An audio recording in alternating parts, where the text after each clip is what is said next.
Hi everyone. CSC 2024 का pre पहले 26 मई को होने वाला था। इसको बाद में यूपीएससी ने पोस्टपोन करके 16 जून कर दिया है। ये चीज़ यूपीएससी ने 19 मार्च को नोटिफाई किया था। डैट मीन्स ऑलरेडी 10 से 11 दिन निकल चुके हैं। सो आप देख रहे हो ना कि टाइम आपकी सोच से ज़्यादा जल्दी बीतता है। नाउ अभी प्रिपरेशन को लेके आपके अंदर बहुत ज़्यादा एंजाइटी होगी, बहुत ज़्यादा पैनिक कर रहे होगे आप। देखो, if you are not ready for prelims, don't worry, nobody is ready. If you are afraid then don't worry, everyone is afraid.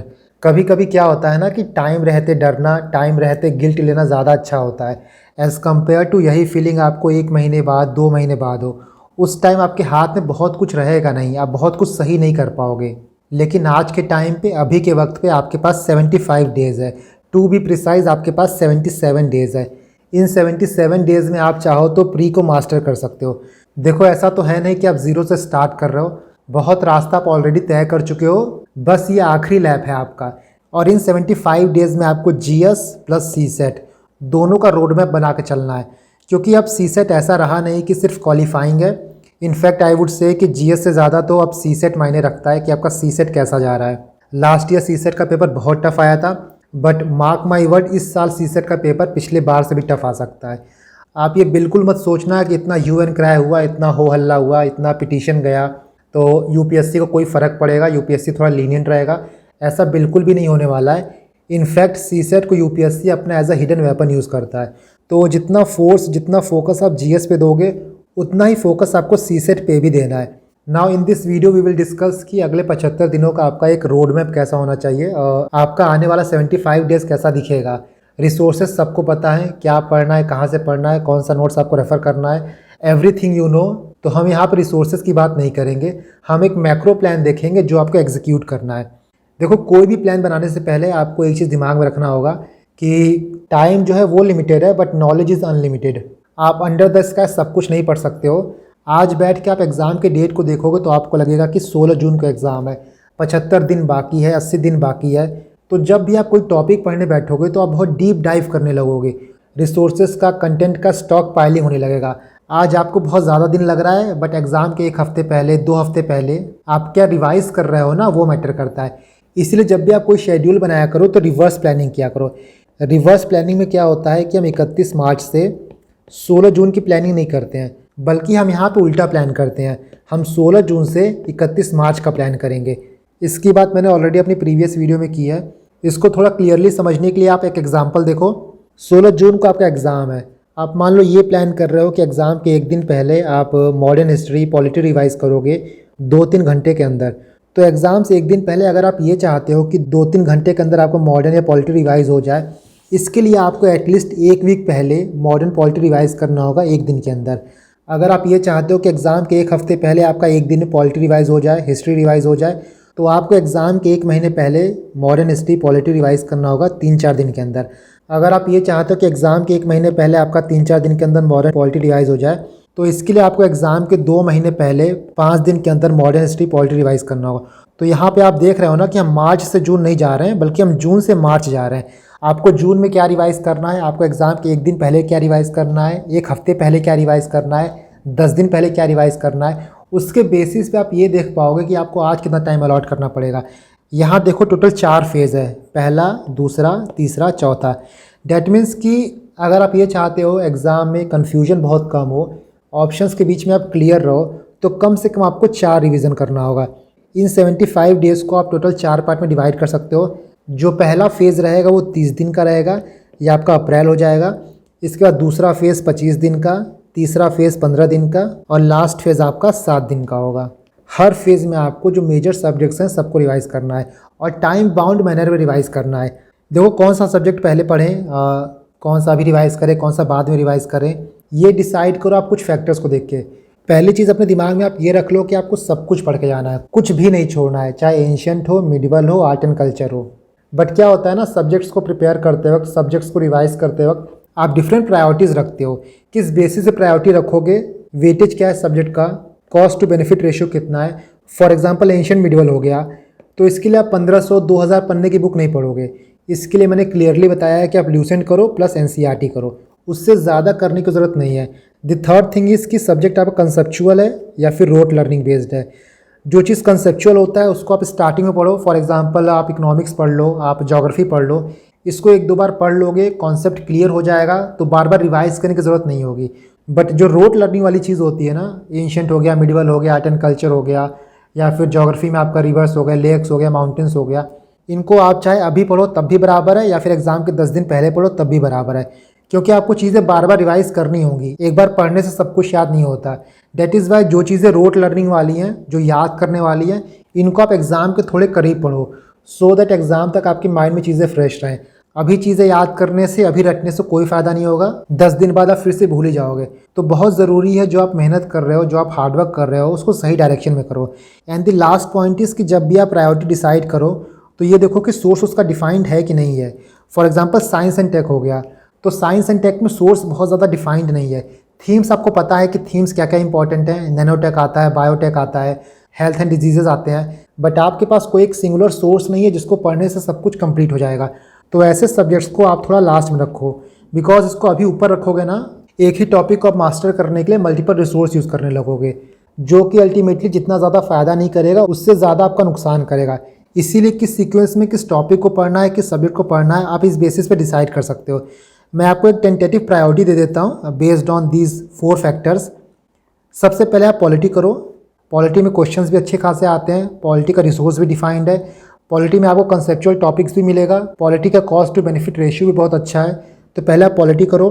Polity के बाद आपका सेकंड प्रायोरिटी होना चाहिए इकोनॉमिक्स, क्योंकि इकोनॉमिक्स जो है ना वो भी कंसेप्चुअल है।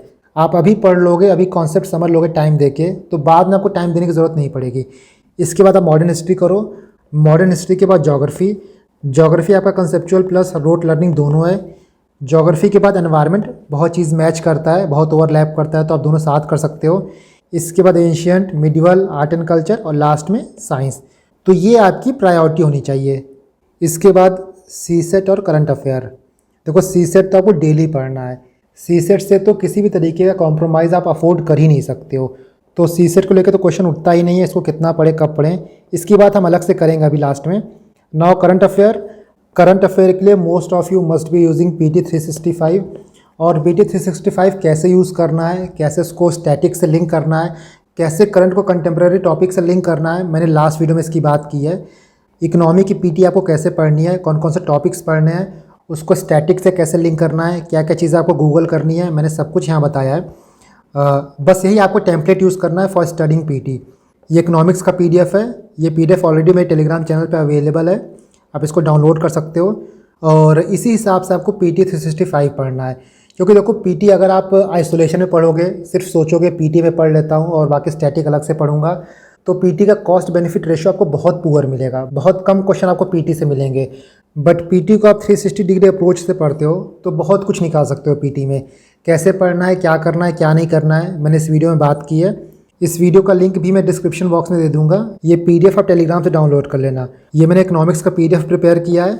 इसी तरह मैं आपको environment and science and tech का प्रोवाइड कर दूंगा। तो करंट अफेयर आपको अलग से नहीं पढ़ना है, करंट अफेयर आपको स्टैटिक के साथ ही पढ़ना है।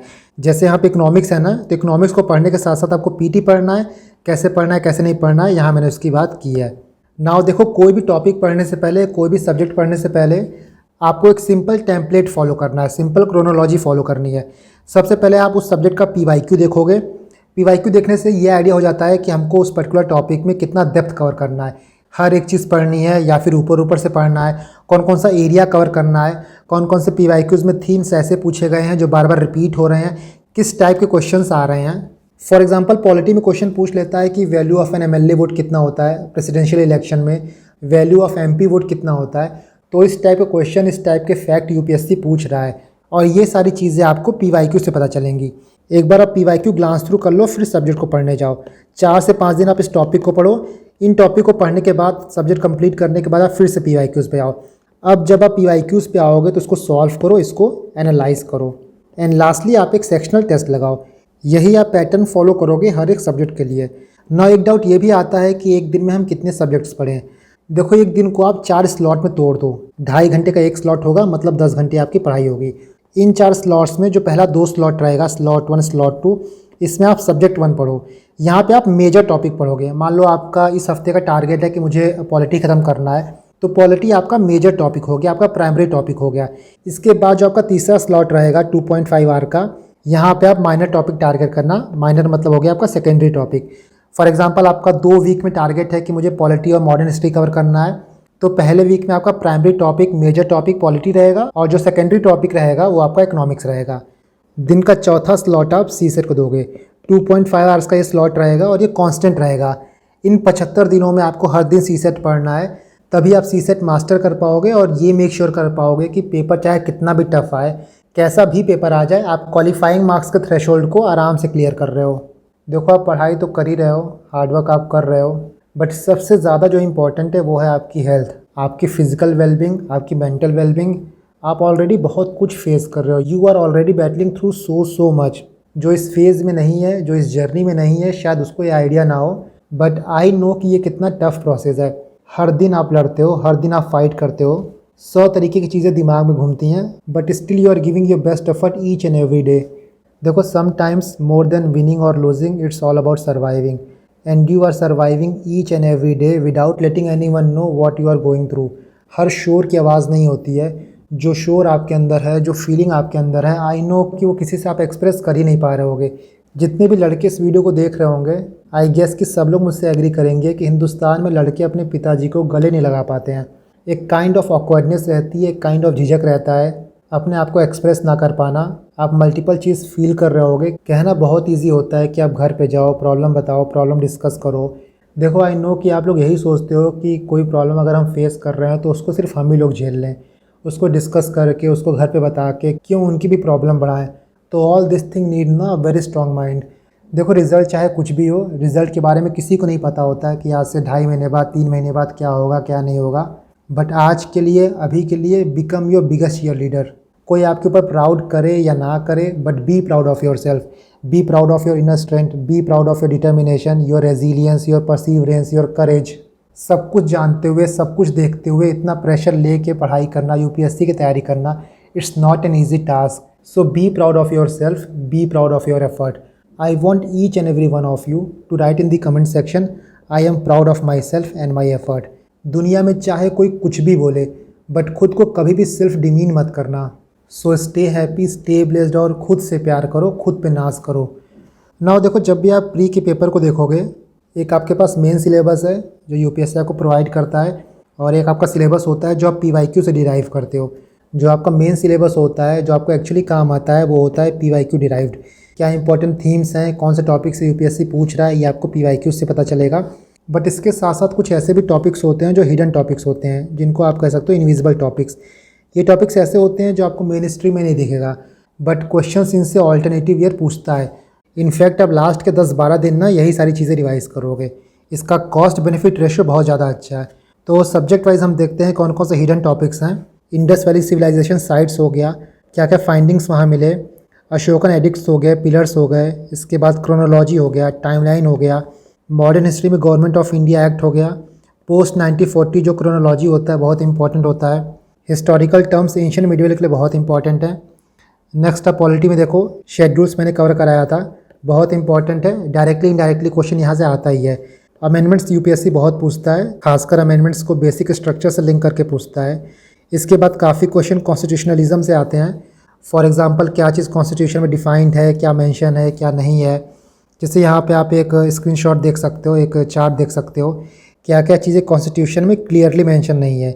जैसे जुडिशल रिव्यू हो गया, फेडरलिज्म हो गया, untouchability, minority, martial law, federation, vice president removal, cabinet committee, office of leader of house and leader of opposition, strength of high court.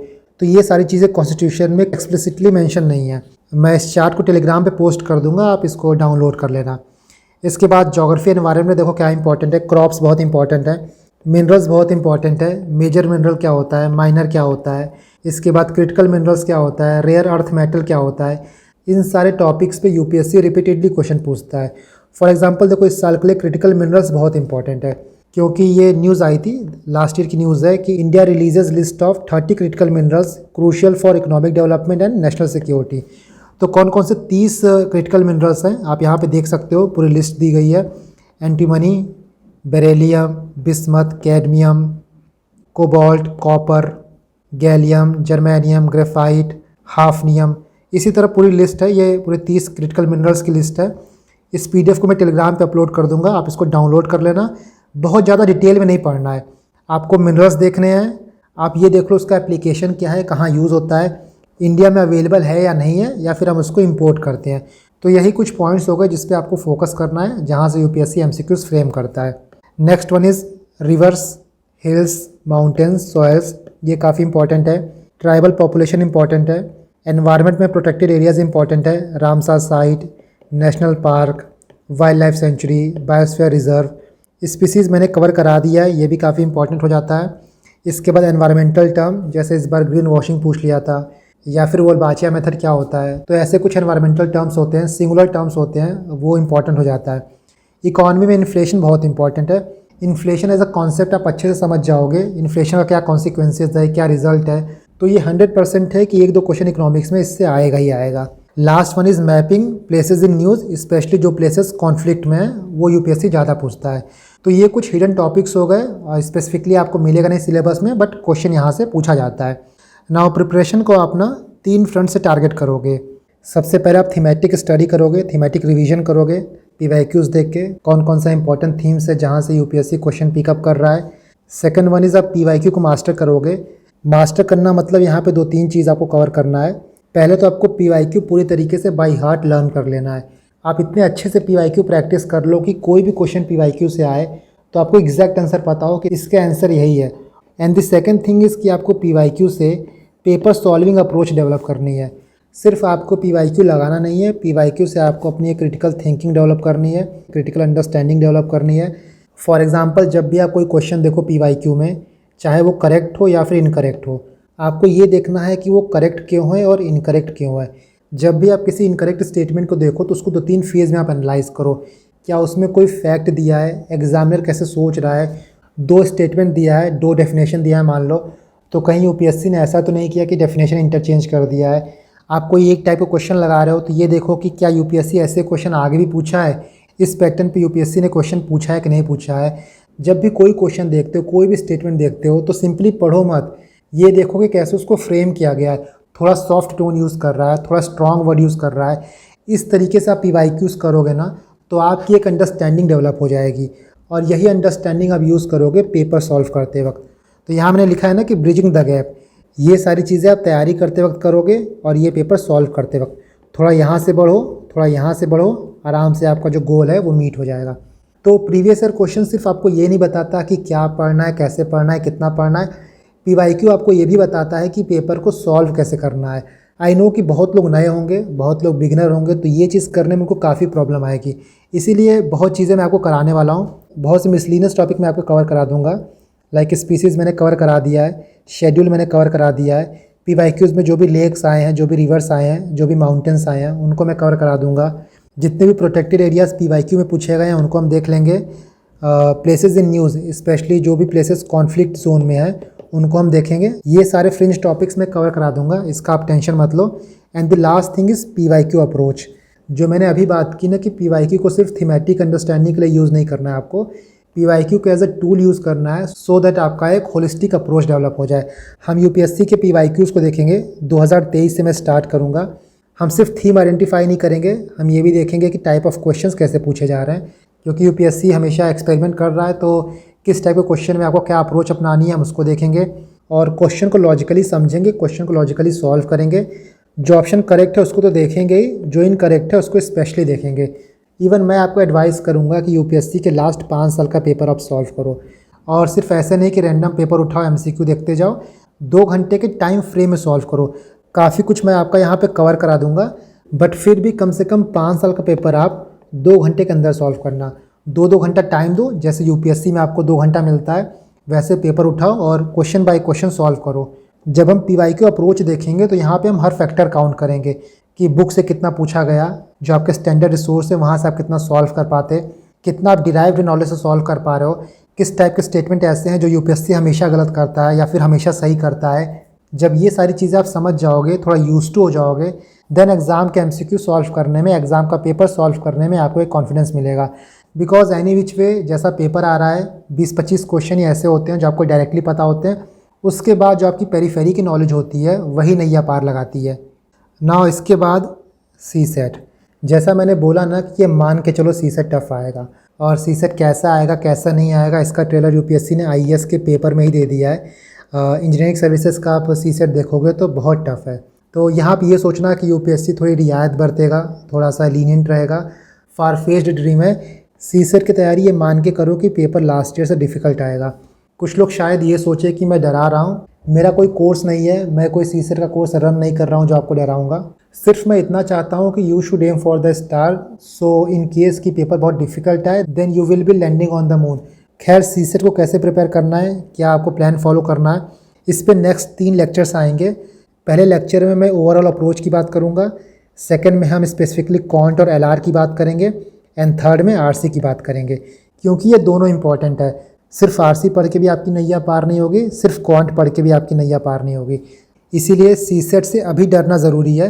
Last बार की तरह ना हो कि पेपर के बाद फिर से वही सब कुछ रिपीट हो, कि क्वेश्चन यहाँ से आया वहाँ से आया, और यूपीएससी कुछ भी नहीं सुनता है। आपने देखा होगा कि कैट में केस गया तो यूपीएससी ने वहाँ भी बोला कि जो क्वेश्चंस पूछे गए थे फार्मूला बेस्ड नहीं थे, 10th क्लास का मैथ था। तो आप ये एक्सपेक्ट करो कि यूपीएससी कुछ मान ले, यूपीएससी कुछ सुन ले।